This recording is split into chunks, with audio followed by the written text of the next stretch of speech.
Aku SMA Tarakanita lulus tahun 1992, lalu Koskuti Tarakanita aku angkatan 30, dan jabatanku terakhir Komandan Kalegat.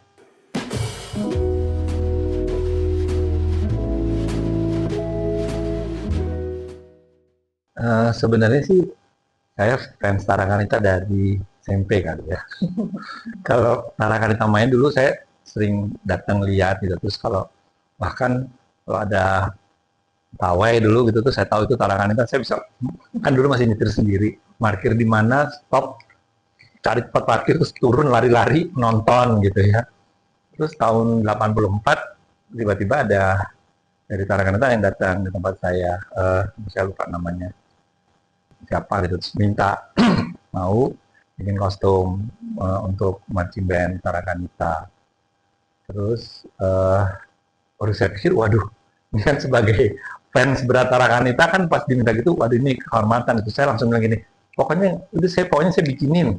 Terus saya nggak minta bayaran, pokoknya gitu saya bikinin desainnya aja gitu, gini. Nah terus tahun 84 itu saya bikin, waktu itu belum GPMB ya, kayaknya tahun 84 tuh masih kejuaraan terbuka. Pak, lupa saya drum band kali ya, masih namanya masih drum band. Terus saya bikin, tapi diproduksi sendiri oleh KPT. Terus dengan berjalannya waktu, saya sering kecewa gitu karena tidak seperti yang saya harapkan produksinya gitu. Jadi akhirnya saya take over produksinya, saya kerjakan sendiri dengan kontraktor dari saya gitu ya. Terus dengan berjalannya waktu ya seperti itulah maksudnya gitu. Ya lumayan banyak lah piala yang kita kumpulkan bersama gitu, dan makin hari saya makin mengerti gitu, lebih mengerti lagi bagaimana harus membuat seragam untuk sebuah marching band. Tapi terus terang karena ini Tarakanita seluruhnya perempuan, jadi ada menurut saya itu merupakan suatu keunggulan justru ya. Jadi kita lebih bisa bervariasi gitu, dan kelihatan unity dari seragam itu lebih bisa didapat. Kalau misalnya pria dan wanita kan agak sulit ya. Pasti yang pria harus celana gitu. Nah ini lebih gampang gitu kan. Dan dengan berjalannya waktu akhirnya saya juga mulai mempelajari kostum-kostum marching band dari luar negeri, terus berusaha untuk mengawinkan, karena pekerjaan saya fashion designer, tentu sehari-hari memang saya bergulat dengan fashion. Jadi berusaha mengawinkan dengan perkembangan fashion yang ada, tetapi juga melihat kostum-kostum dari pertunjukan musikal, dari sirkus, dari segala macam yang akhirnya saya terapkan. Ya namanya juga desainer, dan saya kan desainer berlatar belakang pendidikan, memang saya dulu sekolah di desain gitu ya. Jadi tentunya akhirnya ini menjadi sebuah menjadi sebuah pekerjaan membuat kostum yang sangat saya banggakan gitu.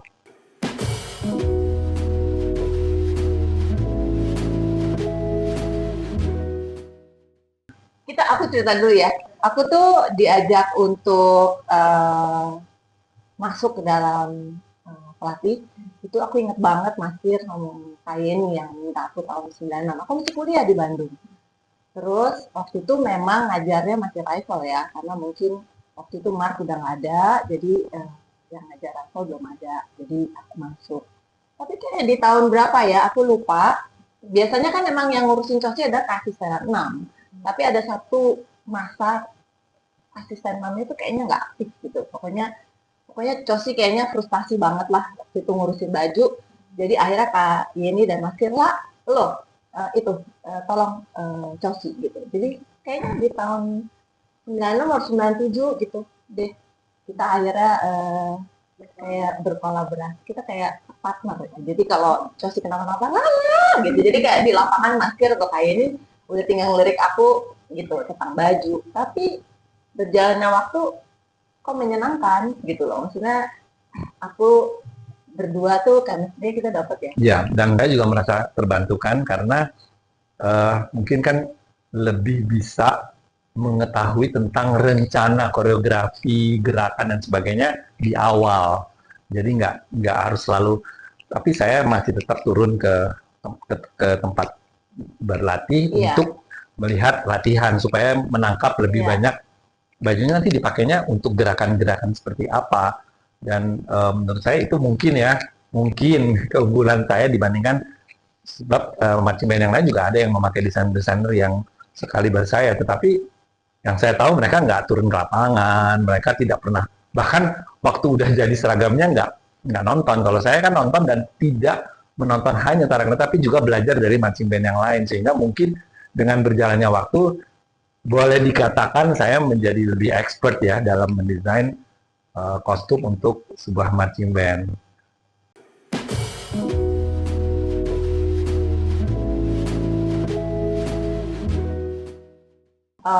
DNA-nya, tahu banget uniknya kostum Tarakanita, dan begitu kita kasih tahu mau tema apa, memang langsung bilang toh nanti begini. Ya kadang-kadang ada argumen, cuman toh saya tahu banget bisa mewujudkannya di bajunya. Biasanya Kalgak ya yang banyak ganti baju lah kita dengan perabotannya itu. Di tahun-tahun belakangan saya usaha saya udah lebih maju. Kita kalau bikin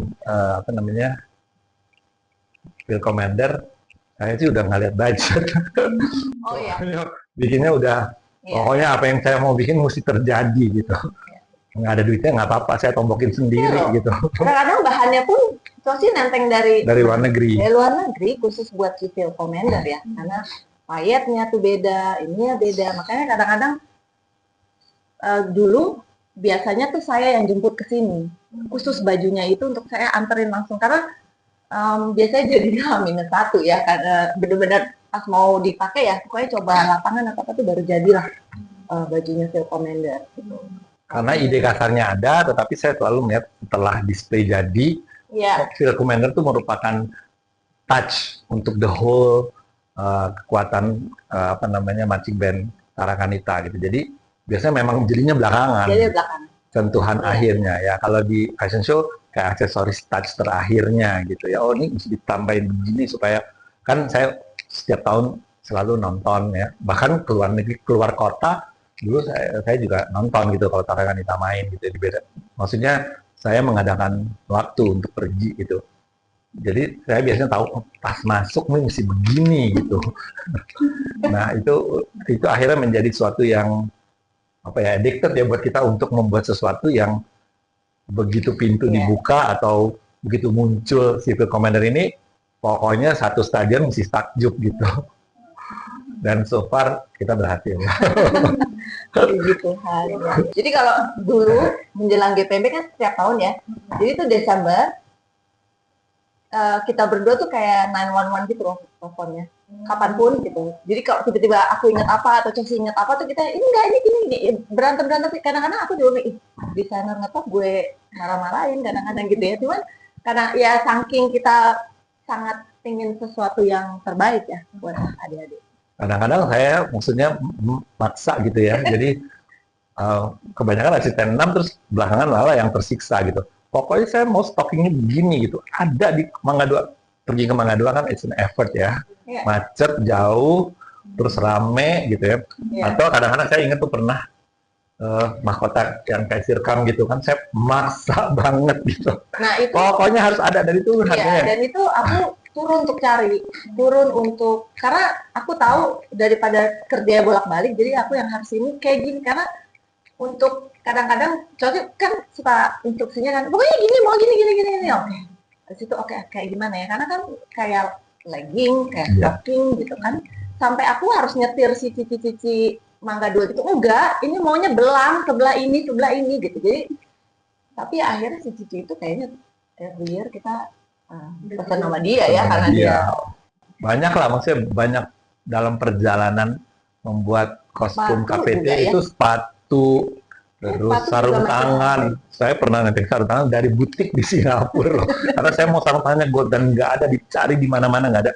Ada butik yang segini-gini. Ya, gimana ya gitu ya.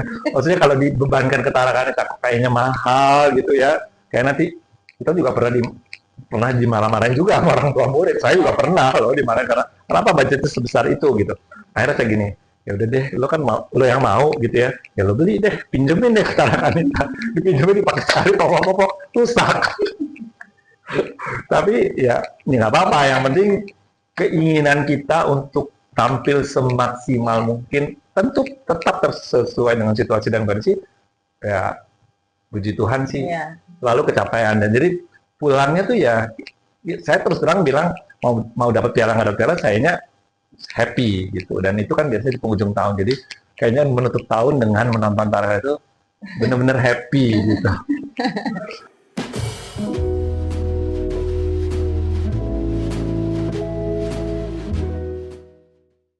30 nggak 20-an. 20-an 20-an kali ya. lebih kan ya. Ada yang kan ada juga yang dipakai 2 Oh, kali. ada yang kayak kita Retouch gitu. di tahun-tahun terakhir ya. Atau mulai pakai yang pemainnya pakai tetap sama tapi ditambahin cape gitu ya. Ada, tapi biasanya guardnya yang bikin, tapi dari bikin semua jadi 2. Iya, ya kita berusaha juga untuk menyesuaikan dengan Iya. Budgetnya. Kan kadang-kadang juga gitu, karena kadang-kadang ada juga alat yang harus ditambah Iya. gitu. Jadi kan bukan kostum aja gitu. Ya kita ingin yang terbaik, tapi nggak maksa-maksa amat juga. Tetapi benar-benar kita berusaha untuk maksimal. Misalnya di tahun sekian dulu memang keadaan bahan begini, saya juga usahanya dan belum bolak-balik bawa bahan dari luar negeri ya. Kita pakai bahan apa yang ada. Tapi setelah saya keluar negeri, saya ngeliat bahan, maksudnya saya berbelanja untuk fashion show saya tuh nanti ini, aduh ini buat black matching band. Dan sampai pernah yang tahun berapa sih yang saya pahit merah itu kan itu saya nitip maksudnya kan saya tidak mungkin membawa bahan sebanyak itu gitu untuk satu untuk 12 penari misalnya gitu ya. Jadi saya titip ke teman-teman, terus teman-teman begini, yang Tarakanita kok kayak kita yang tersiksa gitu. Saya jadi biasa hari terakhir gini, dari berangkat saya udah bilang, pokoknya nanti saya pengen mau bawa bahan buat Tarakanita, titip. Karena itu kan ya, biasanya bisa lebih dari 50 meter yang melarus. Lebih dari 50 meter gitu ya. Jadi iya, bagi-bagi. Bagi-bagi ke teman-teman gitu yang bawa. Nggak over kan, bagasi. Ya. Tapi memang, jadi setiap tahun, setiap kostum kalau aku bilang tuh semua sama cantiknya, sama uniknya karena sesuai sama tema kita ya. Gitu. Jadi sebenarnya juga saya selalu mendesain, makanya waktu dimarahin sama orang tua saya pikir gini, loh saya kan bikin berdasarkan permintaan dari pelatih, bukan maunya saya sendiri. Misalnya mau 4 baju, pelatih mau ganti-ganti baju tengah-tengah jalan terus mesti begini, mesti bisa dibuka, mesti bisa gini. Ya maunya mereka gitu. Saya bikin apa yang mereka pesen gitu. Kalau menjadi saya yang dimarahin gitu. Tetapi ya itu suka dukanya lah gitu. Tetapi overall saya sih terus terang secara pribadi seperti saya katakan, saya sangat bangga menjadi desainer KPT dan lebih banyak sukanya sih. Jauh lebih banyak gitu.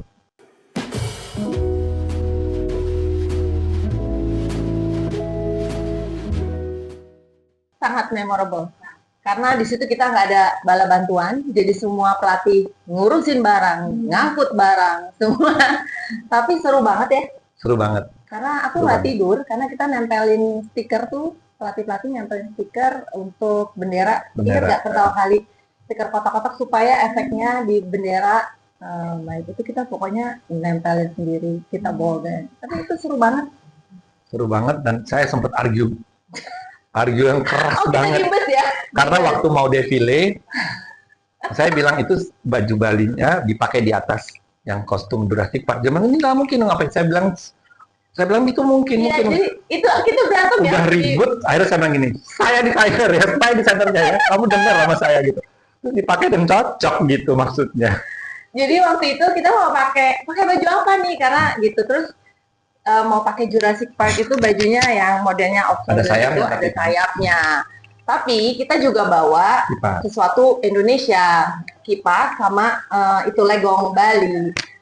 Pakai aja, kata Cok sendiri, jelek, nggak bisa. Pokoknya aku dengan kekehnya, ada ininya, sampingnya, pakai aja, keren. Tadinya kita mau pakai apa sih? Pokoknya sesuatu, pokoknya nggak tahu pakai apa, tapi mau pakai Bali. Tapi Cok bilang tabrakin, pasti keren. Enggak, aku ingat banget ini. Wah, aku nggak mau, itu pasti jelek, gini-gini. Yang lain tuh hanya, gila ini malah berisik banget gitu. Akhirnya Chelsea bentak aku, siapa yang di sana? Itu aku juga ingat nih. Oh ya, emang lo ya desainer, ya udah deh. Dan di situ Tarakanita membuktikan bahwa kalau di dalam ruangan tuh yang dari luar negeri sih lempar benderanya tuh bisa rata ya. Begitu main di angin kan Tarakanita sering latihan di lapangan terbuka, Tarakanita paling rapi main benderanya, udah biasa sama angin, dan yang lain-lain kan berhalangan banget begitu main di luar ruangan. Rupanya mereka selalu latihan di dalam ruangan gitu. Di dalam ruangan sih mereka mungkin katakanlah ya sempurna lah gitu main, tapi begitu di lapangan dengan angin gitu kacau balau gitu. Di situ kita bilang, nah ini kelihatannya Karena membawa 100 anak ke luar negeri, kamu bayangin kan? Jadi waktu itu rombongan dibagi 3 rombongan aku kebetulan pelatihnya cuma aku sama Kak Kiki dengan 80 anak. Itu berisiknya minta ampun, sampai inget banget di atas pesawat tuh Kiki sampai teriak, kalau kalian nggak bisa diam, apel sekarang juga, karena kan ada penumpang lain ya yang mulai ngelirik karena berisiknya minta ampun. Itu tuh lucu banget ya. Jadi kekompakan, kerjasama, teamwork antara pelatih, anak-anak, orang tua itu benar-benar dibuktikan sekali begitu kita pergi ke luar negeri. Very solid, apa ya? Semuanya nangis bareng, kerja bareng. Karena kan nggak mungkin kita ngangkut SS yang biasanya bisa banyak banget di sini ya. Jadi kita semua kerja. Orang tua ingat nggak sih Om? Itu juga nyetir van-nya sendiri, dan itu menurutku memorable banget ya. Gitu ya. Mudah-mudahan suatu saat yang adik-adik itu bisa itu. Tetapi over the years saya melihat sisterhood Tarakanita itu emang unbelievable ya. Maksudnya nggak ada bandingannya. Maksudnya benar-benar emang sisterhood di Tarakanita itu segitu. Dan satu hal lagi yang benar-benar saya kagumi, dan kalau bangsa ini seperti Tarakanita ya, itu ada disiplinnya. Kan even Andy aja, waktu dia masih pelatih di Bontang, dia bilang saya, I never understand how Tarakanita bisa berbaris serapi itu.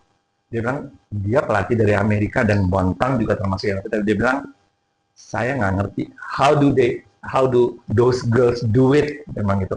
Kok bisa gitu serapi itu? Maksudnya kan muter-muternya gitu kan, baris berbaris Tarakanita sering banget kan dapat piala juara 1 ya untuk baris berbarisnya gitu. Memang menurut saya sih itu karena bondnya ya.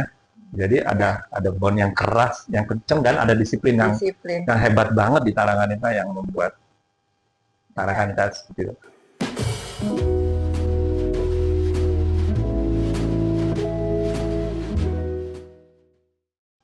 Saya rasa dasarnya ya pertama fans ya. Terus fans kan gimana sih kalau fans terus akhirnya involved gitu ya. Tentu ada nilai lebihnya. Terus hasil kerja dengan, saya selalu nggak bilang bahwa itu pure desain saya, enggak. Selalu ada masukan-masukan dari pelatih ya. Mau begini, ada gitu ya. Dan membuahkan hasil yang selalu membuat saya puas ya, karena sebagai fashion designer memang kita kalau misalnya bikin fashion show atau baju pengantin atau apa, kita lihat hasilnya dipakai tuh ada kepuasan tersendiri. Nah, di Tarakanita ini mungkin kepuasannya saya boleh katakan maksimal, karena selalu saya membayangkannya, sering dulu juga kalau di awal-awal kan semua desain di-approve oleh pelatih utama, Mas Kir, atau orang tua murid gitu. Jadi saya bikin contoh terus nanya gini, ini kok gini, saya bilang, aduh susah ya mau neranginnya bahwa ini nanti kalau dipakai rame-rame nggak kayak gini efeknya, dan nanti setelah mereka bergerak akan ada apa namanya, suatu tambahan nilai dalam penampilan keseluruhan gitu. Nah itu awal-awalnya saya agak suka aduh gitu kan dikritik gitu ya gitu, terus warnanya kebanyakan lah apalah, tapi dengan berjalan waktu akhirnya saya dilepas ya, pokoknya percaya aja deh pasti bagus gitu. Tapi itulah maksud saya, hasil akhirnya tuh saya tidak pernah bisa nikmati kecuali kalau nonton waktu bertanding gitu. Jadi waktu bertanding itu kan full semua, dengan udah dengan rambut semuanya ya, dengan bendera dengan sebagainya gitu. Nah itu memberi kepuasan tersendiri saya, sehingga memacu saya untuk di tahun berikutnya mau begini gitu. Nah itulah dari kita dengan cerita ini, maksudnya itulah kedepannya makanya makin boleh dikatakan makin nekat nekat nenteng bahan, wah udah pokoknya udah nggak peduli gitu. Kantor saya juga kadang-kadang aduh kancing di bawah buat fashion show kenapa jadi dipakai Tarakanita, terus dipakainya nggak 5-6 kayak baju normal, dipakainya 20 gitu. Padahal mentengnya aja cuma 40 dari sana gitu. Tapi ya udah nggak mikir kalau udah sampai situ. Tapi overall ya saya katakan ya kepuasan itu nggak bisa dibeli dengan uang ya, nggak bisa dibeli. Jadi buat saya, kalau saya sih seneng, selalu seneng gitu.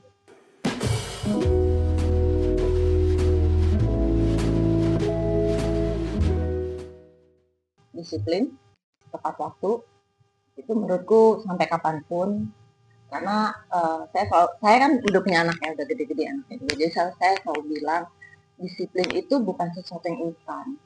Jadi harus dipupuk jauh-jauh, dan konflik Tarakanda salah satu yang menempa saya untuk menjadi disiplin dengan baik dan bekerja sama, berorganisasi awal. Itu penting untuk nanti di dunia kerja, di dunia kehidupan itu tuh menurut saya organisasinya konflik Tarakanda cukup hebat sekali untuk anak-anak di usia SMA ya.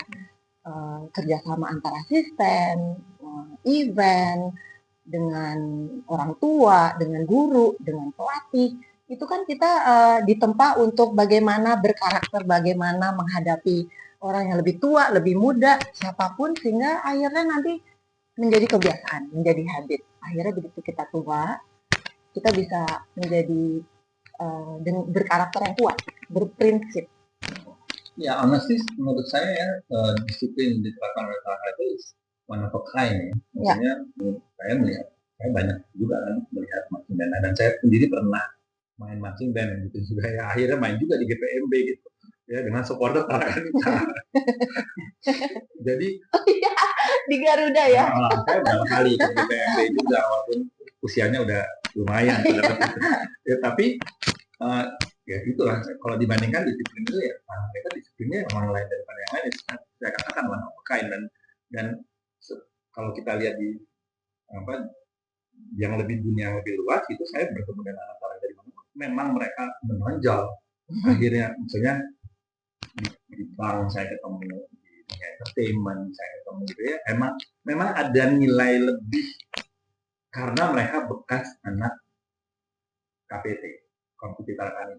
Itu tidak, saya rasa itu tidak bisa dipungkiri ya. Saya sendiri melihat itu ya, beberapa kan menjadi orang-orang yang cukup terkenal ya, terus ya, tapi kalau kita lihat memang tepat waktu, disiplin dan sebagainya itu memang ya, kalau dunia artis kan artis ngeri banget disiplinnya. Tapi kalau yang bekas Tarakanda, bekas KPT, kelihatan kok memang ada nilai lebih, nilai tamanya, dan itu menurut saya sesuatu yang sangat baik ya. Jadi sayang banget kalau misalnya The Legend KPT ini sampai nggak ada misalnya gitu. Sayang banget gitu menurut saya.